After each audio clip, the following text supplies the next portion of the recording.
Hindi ba? Iisipin pa nila yung kupal na yan. Ang laki-laki ng ginagastos ng mga Duterte sa pang-araw-araw na pakikipaglaban nila para may uwi nilang tatay na dito sa Pilipinas. O sabihin nyo, binayaran ni Pastor Kibuloy yan. Nakakul na nga yung tao, naka-freeze pa yung assets. Paano babayaran yan? Boba talaga eh. Sinong magbabayad dyan? Tsaka bakit mo naisip kagad na binayaran nila? Kasi nang babayad ka. Hindi mo maiisip na binabayaran yung mga testigo na yan kung hindi mo yan binabayaran noon. So mantakin mo pera ng taong bayan, pera ng gobyerno ang pinambabayad nyo sa mga puta. Nagbabayad na nga kayo ng mga vlogger. Nasisira sa mga Duterte. Nagbabayad pa kayo ng mga testigo sa korte. Alam nyo, dapat sa inyo talaga matanggal kayo sa posisyon at hindi na makahawak ng kahit anumang posisyon. Maging rebelde na lang kayo. Sana ganun na lang. Kawawan taong bayan sa inyo. Kawawan taong bayan sa inyo. Pinasisweldo kayo. Nagpapakahirap magbayad ng buwis ang mga Pilipino para magkaroon ng magandang Pilipinas. Pinasisweldo kayong mga punyeta kayo. Tapos ganito ginagawa nyo sa pera ng taong bayan. Ang kapal ng mukha mo, mantakin mo, babayaran mo 500,000. Tapos another 500,000. Tapos another 12,000 kada may mariresearch. Tapos meron pang pinagre-recruit mo pa ng mga bagong makakasama pa kasi the more the merrier. Eh kaya naman pala, napahiya ka noong harap-harapan, sinabihan ka ni Pastor Kibuloy na magsampa kayo ng kaso. Ang dami niyong sinasabi, ba't hindi kayo magsampa ng kaso? Kaya naman pala, hindi kayo makapagsampa ng kaso, wala kasi kayong ebidensya. Meron lang pala kayong testimonya. O sige, sabihin na natin, Risa. O sige, ano na natin, i-play muna natin yung unang balita natin tungkol dyan. Total naman, nandiyan na rin tayo. O ito, sige, i-ano natin, ipakita natin tong balita na to. Kasinungalingan ng mga aligasyon mula sa nagpakilalang dating testigo sa pagdinig ng Senado ukol sa mga krimen ng Kingdom of Jesus Christ leader na si Apollo Kibuloy. Ito ang inihayag ni Senador Risa Hontiveros matapos kumalat sa social media ang video ng isang nagpakilalang Michael Maurilio na biniligtad ng kanyang mga naunang pahayag laban sa religious leader. Binaligtad ng mga naunang pahayag. Anong tawag doon? Ibig sabihin, dating nasa iyo. Pero hindi niya na kayang sikmurain yung mga pinagagawa mo sa kanya. Nangailangan siya ng pera.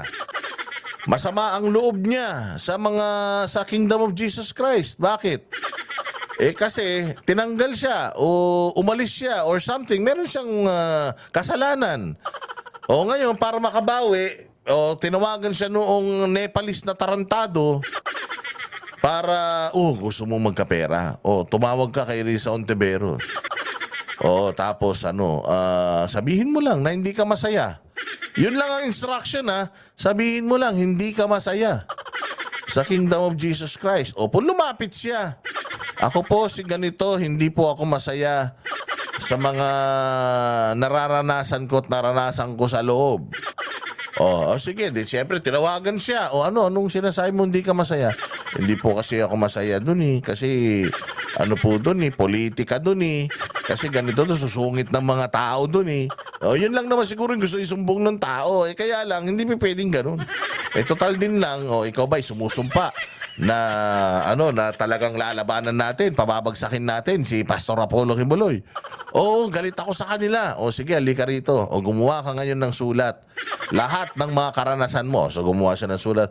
Hindi po kami nakakakain on time kasi busy. Pero kumakain naman po kami. At kami po ay pinagtitinda ng mga biskotso at kung ano-ano pa. Pero talaga namang ginagawa yan ng lahat ng mga simbahan. May mga fundraising naman talaga sila. Agresibo po ang fundraising ng Kingdom of Jesus Christ. Kasi nga, ang dami nilang pinapaaral, dami nilang pinapakain, ang dami po nilang mga gustong ma-achieve. Meron na po silang kingdom na 75,000 seating capacity, pinakamalaki sa buong mundo. Meron na po silang Glory Mountain na dito lang sa Pilipinas meron. May Prayer Mountain din po sila na pinakamaganda sa buong Pilipinas. At kung ano-ano pa, para kang nasa ibang bansa. Actually, ang ganda-ganda po pala talaga doon. Yung tayo na yung sulat niya, biglang bumaliktad din, Ngayon nung nabasa, pangit to. Ano to? Nagrereklamo ka lang tungkol sa mga ilang mga bagay, kahigpitan, hindi ka makakilos ng freely, yung iyong damdamin hindi mo ma-express. Ayun ba? Hindi ito sabihin mo. Pirmahan mo to, itong ginawa naming panibagong salaysay. Doon sa salaysay, ayun na, sinasampal na siya. Sa salaysay, pinapahirapan na siya. Sa salaysay, ganito, ganyan. Sinama na si Inday Sara, sinama na si Pangulong Duterte, Angel of Death, DDS. Siyempre, binigyan mo 500,000. Binigyan mo ng another 500,000. Talagang malalansi at malilin lang mo yan. Nilagyan mo ng pera eh. So pinagre-recruit mo pa. Kaya naman nagulat kami nung mga ilang hearing na meron ng mga nandoon. Yung isa, ginahasa daw siya noong unang panahon pa. Utang ina yan, tanda-tanda mo, kaswelas ng sapatos. Yung mukhang ganon, kahit siguro uminom ka ng 5 emperador, hindi mo pag-iisipan na molestyahin yung ganong itsurang katanda. Sabagay, bata pa naman siya noon. Kung ngayon nga matanda siya, pangit siya, di mas pangit siya nung bata siya. Pangit na sinungaling pa. Hindi rin lang paano mo mapapatunayan yung sinasabi nung matanda na yun na nirape siya noon ni Pastor Apollo Kibuloy. Ang balita, putang naman, nyakis daw yung babae na yun. Ang dami daw ministrong ginapang nung Makati na yun. Puta, alam mo yun, hindi naman daw tiga Makati. Pero ang kati-kati, pinaglihi daw yata sa higad. Di ba yung higad pag nakapitan ka nung kati-kati nun? Doon daw pinaglihi yun sa higad. Kaya ayan, paano mo nirape ako ni Pastor 35 years ago? Putang ina yan. Paano mo papapatunayan yun? Yung nga ngayong nirape, hindi mapatunayan eh. Hindi ba? Yung nga ngayong nagsusumbong na ni-rape daw siya mas bata yun at saka mas recent yun. Hindi nga nila mapatunayan ni isang siyensya, ni isang DNA, ni isang picture, ni isang text message. Wala man lang sila may ipakita na magpapatunay na talagang nagasa siya. Ni isang medical certificate, wala. Ni isang panting kupas, wala. Yung pa kayang 35 years ago, meron pa silang isang testigo dun. May isang testigo pa sila doon, yung abnormal, yung Jackson ng pangalan. Na putya yan, meron daw bunker doon sa loob. Hukay na ng hukay yung mukhang daga na PNP chip natin. Wala pa rin nakita.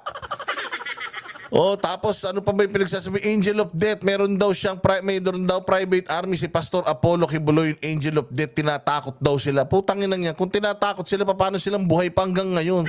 Kung totoong may Angel of Death, bakit yung ni-rape nung 35 years ago, di umano, buhay pa hanggang ngayon? Di sana namatay na yan. Di sana lahat kayo nangamatay kayo kung meron talagang Angel of Death. Tsaka may Angel of Death, 16 days nandoon yung mga pulis, pakalat-kalat yung baril. Walang nasaktan na pulis kahit isa, walang namatay, naglaho o kung ano man. Kaya kabubuhan yung Angel of Death nyo kasi gusto nila talagang maitag si Pastor Apollo Kibuloy at saka si Pangulong Duterte na may terrorist group na meron silang private army. May DDS at saka merong Angel of Death. Na yan ang pumapatay ng mga tao sa Davao. Ganyan yung gusto nilang palabasin. Kaya lang, wala hindi kinakagat ng tao. Okay, ano pa? Ano pa yung mga yung isa naman, pagka siya, nagjowa daw siya. Nag-girlfriend daw siya, nanood daw sila ng sine, tapos tumawag daw si pastor sa kanya, pinarusahan daw siya. Alam niyo kung anong parusa? Sabi daw, iumpog mo ng 100 ulit yung ulo mo sa dingding. Putang ina, gago ka ba? Kung ako, iuumpog ko ba talaga yung tangina walang supervision? Iumpog mo yung ulo mo 100 times, putya yan. Ganun daw siya parusahan. Gago ka, hindi ka nga tapat sa sinumpaan mo at sa laysay mo eh. Hindi ka nga tapat sa sa trabaho mo eh, diyan sa loob ng simbahan eh. Magiging tapat ka pa kaya sa pag-umpog sa ulo mo? Opo, tapos na po, 100 na. May bukol 5. Di ba sabi niya, pag hindi po ako nakakabenta Kapag ka hindi po ako, tapos nag-girlfriend po ako, nanonood po kami ng sine. Nung nalaman po nila, pinarusahan po ako. Anong parusa sa'yo? Iumpog ko daw yung ulo ko ng ilang beses sa dingding. Tarantado, sino magbibigay ng parusang gano'n? Kung ako mag-uumpog sa ulo mo. Gago talaga eh. Ganon yung mga testigo. Yung mga testigo ni... Meron pa siyang isang testigo, batang babae. Anong testimonya? Muntik na po ako na rape. Na-rape ka? Hindi po, muntik lang. Putangin na ba't nandito ka? Yun lang sinusumbong niya. Muntik na daw siya ma-rape. Putangin na yan. Gago din eh. Muntik na daw siya ma-rape. Putangin na yan. Ang kinakasuhan, yung ni-rape lang.